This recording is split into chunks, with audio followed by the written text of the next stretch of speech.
আসসালামু আলাইকুম রহমতুল্লাহি অবরকাতুহু। সম্মানিত দর্শক, বিএনপি সরকার ক্ষমতায় এসেছে প্রায় ৬ মাস হলো। আমাদের স্বাধীনতার পর যখনই কোনো নতুন একটি সরকার ক্ষমতায় এসেছে, তড়িঘড়ি করে তারা ভারতে সফরে গিয়েছেন। ভারত সরকারের সঙ্গে একটি সমঝোতামূলক সম্পর্ক, এটিকে আপনি অধীনতামূলক মিত্রতা বলেন বা অপরের দাদাগিরি মেনে নেয়া বলেন, বা ভারতের আধিপত্যবাদের সঙ্গে সমঝোতা, অন্য যে ভাষাই ব্যবহার করেন না কেন, কিন্তু আমাদের অতীত যে ট্র্যাক রেকর্ড, সেই রেকর্ডগুলো হলো যখনই কোনো সরকার ক্ষমতা এসেছেন অমনি সেই সরকারের ভারতের সঙ্গে একটি দ্বিপাক্ষিক সম্পর্ক গড়ে তোলার জন্য প্রাণান্ত চেষ্টা করেছেন। আবার সেই একই সরকার যখন ক্ষমতার বাইরে ছিলেন, ঠিক সেই সময়টিতে তারা ভারত বিরোধী রাজনীতি করেছেন। তো সেই দিক থেকে কেবলমাত্র আওয়ামী লীগকে দেখা যায় ব্যতিক্রম। আওয়ামী লীগ যখন রাজপথে ছিল, বিরোধী দলে ছিল, ঠিক সেই সময়টিতে তারা অনেক ক্ষেত্রে ভারতের বন্ধুত্বটা, ভারতের সাথে সম্পর্কটা স্বাভাবিক করার চেষ্টা করেছে এবং কোনো অবস্থাতেই রাজপথে তারা ভারত বিরোধী, যাকে বলা হয়, অবস্থানে যায়নি।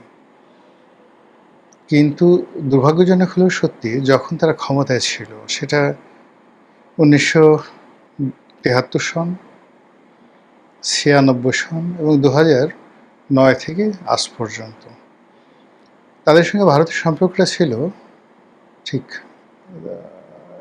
ভালো মন্দ, টানাপোড়েন, এই ভালো এই মন্দ, এই মেঘ এই বৃষ্টি, এরকম। অ্যাবসলিউটলি ক্ষমতায় থেকে যে আনুগত্য বা তাবেদারি এরশাদ সাহেব করেছেন, কিংবা প্রেসিডেন্ট জিয়াউর রহমান যেভাবে ভারতকে প্রিভিলেজ দিয়েছেন, বেগম জিয়া যেভাবে ভারতের সঙ্গে সম্পর্ক স্থাপন করেছেন, ঠিক ওই জিনিসটি আওয়ামী লীগ কখনো করতে পারেনি। আবার যে এখন আওয়ামী লীগ খুব বিপদের মধ্যে আছে, এখন ভারতের সঙ্গে তাদের যে সম্পর্ক, এই সম্পর্কটা তারা ঝালাই করার চেষ্টা করছে। আবার শেখ হাসিনা যখন তৃতীয়বারের মতো ক্ষমতায় এলেন টানা, তখন ভারত জোর আপত্তি জানিয়েছিল চীন দেশে যেন না যায়, বা চীনের সঙ্গে যে সম্পর্ক সেটি যেন কৌশলগত না হয়। কিন্তু শেখ হাসিনা জিদ করে বেইজিংয়ে গিয়েছিলেন এবং এসেই তিনি একটার পর একটা বিপদ এবং বিপত্তিতে পড়লেন। এখন এই যে তারেক রহমান সাহেব যে বাংলাদেশে রাষ্ট্র ক্ষমতা আছেন, তিনি রাষ্ট্র ক্ষমতায় এসেছেন, নির্বাচনে বিজয়ী হয়েছেন। একেবারে আমাদের দেশের রাজনীতির অঙ্গনে যারা একেবারে সাধারণ মানুষ, তারাও অনবরত যে কথাটি বলছে যে দিল্লির সঙ্গে একটা সমঝোতা করে, দিল্লির গ্রিন সিগন্যাল নিয়ে, কিংবা দিল্লির একটা প্রেসক্রিপশন মেনে নিয়ে এই যে বর্তমান সরকার, সেই সরকার গঠিত হয়েছে। এই সরকারে যারা বিরোধী দল যত চিৎকার করুক না কেন, এনসিপি এবং জামাত, তাদের সঙ্গে যে একটা দিল্লির সম্পর্ক রয়েছে, এটা লোকজন বিশ্বাস করে। আর এখন বেশিরভাগ মানুষ আতঙ্কিত অনুভব করছে। এই কারণ হলো, দিল্লির সঙ্গে তারেক রহমান সাহেবের একেবারে শুরুতে যে রিলেশনটি হওয়ার কথা ছিল বা মানুষ যেভাবে এক্সপেক্ট করেছিল, সেই জিনিসগুলো হয়নি। ফলে কি হলো, ভারতের মতো একটি শক্তিশালী রাষ্ট্র, তাদের চাণক্য নীতি আছে, তাদের সফট পাওয়ার আছে, তাদের সীমান্ত আছে, তাদের ট্রেড অ্যান্ড কমার্স আছে, তাদের ইন্টারন্যাশনাল মিডিয়া আছে, ইভেন বেটার দ্যান আমেরিকা। এই বিষয়গুলো দিয়ে যদি সরকারকে চাপে ফেলে, তারেক রহমান সাহেবকে চাপে ফেলে, তখন কি হতে পারে? এই যে কি হতে পারে, এটি নিয়ে বিএনপির মধ্যে এক ধরনের চাপা ক্ষোভ আছে, বিএনপির মধ্যে এক ধরনের আতঙ্ক আছে এবং বিএনপির অনেক নেতা, তারা গোপনে প্রকাশ্যে নানাভাবে ঠিক এই তাদের যে হতাশার কথা, তারা মুখ ফসকে অনেকে বলে ফেলেন। বেশ কয়েকজন মন্ত্রী, তারপরে সিনিয়র নেতারা ইদানিংকালে কিছু বক্তব্য দিয়েছেন। একজন সিনিয়র নেতা বলেছেন যে এত মন্ত্রী, এত উপদেষ্টা, এগুলো দিয়ে কী হবে যদি সরকারি ক্ষমতায় না থাকে? আবার আরেকজন খুব সিনিয়র মন্ত্রী বলেছেন যে যদি পরাজিত শক্তি আবার ফিরে আসে, আমরা কেউ আস্ত থাকতে পারবো না, আমাদের মুখোশ উন্মোচিত হয়ে গেছে।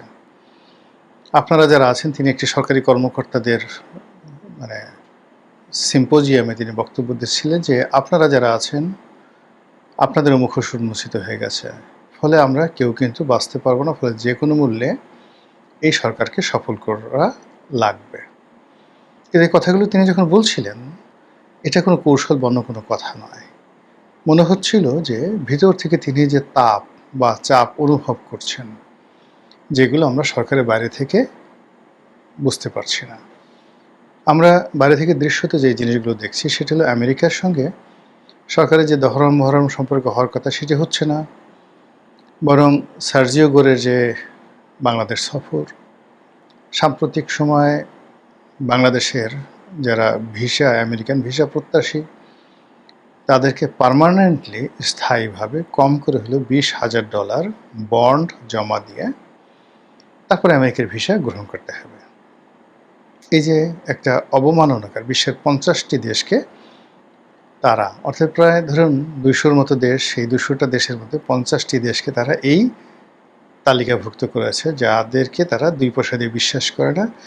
$20,000 মানে আপনার অলমোস্ট 30 লাখ টাকা বা 35 লাখ টাকা। এখন আপনি যদি আপনার একটা পরিবার নিয়ে যান, সেখানে 5 জন লোক থাকে, তাহলে আপনাকে 1.5 কোটি টাকা মাত্র 20 দিনের জন্য, 1 মাসের জন্য আপনি হয়তো ভ্রমণে যাবেন, কিন্তু এই পুরো টাকাটা মার্কিন সরকারকে বন্ড দিয়ে তারপর আপনাকে যেতে হবে। এরকম একটা অবমাননাকর অবস্থায় পৌঁছে দিয়েছে। তারপর সার্জিও করে এলেন, বলেন যে অনেক সুসংবাদ আছে বাংলাদেশের জন্য। কী সুসংবাদ আছে? বাংলাদেশে যে ভ্রমণ নিষেধাজ্ঞা ছিল বা যেটা রেড অ্যালার্ট ছিল আমেরিকার, সেটা একটু কমিয়ে দেওয়া হয়েছে। মানে ফাজলামো আর মস্করা যাকে বলে, আপনার হলকুম চেপে ধরেছে, আপনার বিসি চেপে ধরেছে, আপনি নিঃশ্বাস নিতে পারছেন না, আর্তচিৎকারও করতে পারছেন না, বাঁচাও বাঁচাও বলতে পারছেন না। ঠিক সেই সময়টাতে আস্তে করে বিসির জায়গাতে একটু ঢিল দিয়ে একটু সুড়সুড়ি লাগিয়ে দিল। তখন যখন আপনাকে বলা হয় তোমাকে একটা বিরাট কিছু দিলাম, ঠিক ওই সময়টাতে আপনার যে অনুভূতি, বাংলাদেশের রাজনীতিতে আমেরিকা এই সময়টাতে বাংলাদেশের কর্তা ব্যক্তিদের সঙ্গে যে ধরনের টানাপোড়েন, ভাবসাব, কথাবার্তা, বডি ল্যাঙ্গুয়েজ যা কিছু করছে, এর চাইতে আর অবমাননাকর কিছু হতে পারে না। অন্যদিকে ভারত এই মুহূর্তে আমাদের জন্য বিকল্প একটি বন্ধু হতে পারত, চীন ভালো বন্ধু হতে পারত। আমি নিজে বহুদিন ধরে চীনের সঙ্গে একটি সম্পর্ক স্থাপন করার জন্য সেই আওয়ামী লীগ জামানাতে আওয়ামী লীগকে বলেছি, আবার এই বিএনপি জামানাতে আমি মনে করি যে খুব স্ট্রংলি যদি চীনের সাথে এরকম একটি সম্পর্ক তৈরি করা যায়, সেটি খারাপ হবে না। এমনকি আমেরিকার সাথে সমস্ত সম্পর্ক বাদ দিয়ে উত্তর কোরিয়ার মতো করে হলেও যদি ইউ ঠিক থাকে, মিডল ইস্ট থাকে, চীনের সাথে একটা ভালো সম্পর্ক স্থাপন করা যেতে পারে, যেটি শ্রীলঙ্কা করেছে, কিংবা ধরুন যেটি মালদ্বীপ করেছে। কিন্তু আমাদের কূটনীতির ব্যর্থতা বলেন বা অন্য সরকারের মধ্যে যারা পুরো আমেরিকান ফোর্স রয়েছে তাদের কূটকৌশল বলেন, এই কাজটি করা যাচ্ছে না। আমরাও চীনকে বিশ্বাস করতে পারছি না, চীনও আমাদেরকে বিশ্বাস করতে পারছে না, আর এর মধ্যে আমরা ক্রমশ দেউলিয়া হয়ে যাচ্ছি। ফলে চীন এবং ভারত কারোর সাথে বন্ধুত্ব হচ্ছে না, আমেরিকার সঙ্গে বন্ধুত্ব হচ্ছে না, আর আমাদের দুর্বল অবস্থায় পেয়ে মানে তুরস্ক এবং যাকে বলা হয় পাকিস্তান আমাদেরকে টিপে দিচ্ছে। এবং এই টিপা শব্দটা অসাধারণ। একটা হুমায়ুন আহমেদের একটা নাটক আছে, কোথাও কেউ নেই। তো সেই নাটকে আসাদুজ্জামান নূরের একটা অসাধারণ ডায়ালগ আছে। সে তার প্রেমিকের মনোরঞ্জনের জন্য প্রেমিককে উত্ত্যক্ত করছে এরকম একজন লোককে আচ্ছা মতো বেদম প্রহার করে। তো প্রেমিকা সুবর্ণা মোস্তফা সে এটা নিয়ে তাকে ভর্ৎসনা করে। তখন আসাদুজ্জামান নূর বলে, আমি তো তেমন কিছু করিনি, আমি তো কেবলমাত্র একটু টিপে দিয়েছি। তখন প্রেমিকা আরও উত্তেজিত হয়ে বলে যে আপনাকে কে বলেছে টিপে দেওয়ার জন্য। এই হলো টিপে দেওয়ার ইতিহাস। তো এই যখন অবস্থা, ঠিক সেই সময়টাতে ভারত সফরের জন্য প্রধানমন্ত্রী নরেন্দ্র মোদী প্রধানমন্ত্রী তারেক রহমান সাহেবকে একটি পত্র দিয়েছেন বা নিমন্ত্রণ পাঠিয়েছেন। এই নিমন্ত্রণটি কোনো দ্বিপাক্ষিক নিমন্ত্রণ নয়। এখন এখানে যদি যায় সেটাও বেজ্জতি, না গেলেও বেজ্জতি, গেলেও বিপদ, না গেলেও বিপদ। এর কারণ হলো 18তম ব্রিক্সের যে সম্মেলন হবে, সেই সম্মেলনে সেই পর্যবেক্ষক রূপে বা আউটরেজ বলে এটাকে, সেই আউটরেজ গেস্ট হিসেবে তারেক রহমান সাহেবকে দাওয়াত জানানো হয়েছে। এখন তিনি সেখানে গিয়ে কী করবেন? সাইড লাইনে তার তো কোনো বক্তব্য নেই, তার তো কোনো কাজ নেই, তিনি পর্যবেক্ষক হিসেবে সেখানে যাবেন।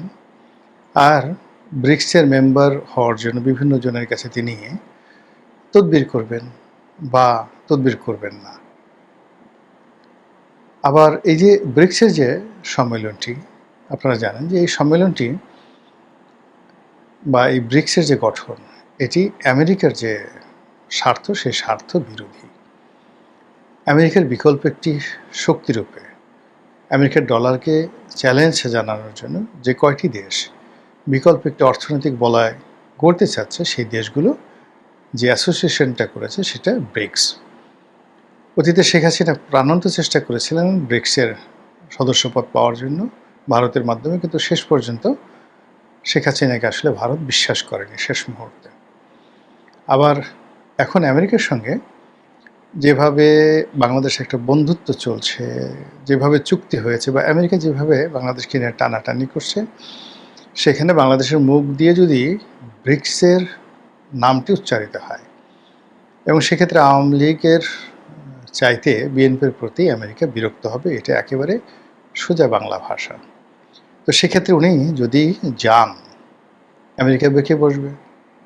এবং সবাই সন্দেহ করছে যে এই মুহূর্তে মিস্টার সার্জিও গোর্জে এলেন, তার অনেকগুলো এজেন্ডা ছিল। তার অন্যতম এজেন্ডা ছিল যে not to attend BRICS summit, সেখানে যাওয়া যাবে না। সত্য মিথ্যা আমরা জানি না, এর কারণ হলো সরকারের পক্ষ থেকে বা আমেরিকান যে গভর্নমেন্টের পক্ষ থেকে এই ধরনের কোনো যৌথ বিবৃতি বা বক্তব্য আসেনি, কিন্তু আমরা যেটা বাইরে থেকে আন্দাজ করি সেটাই বললাম।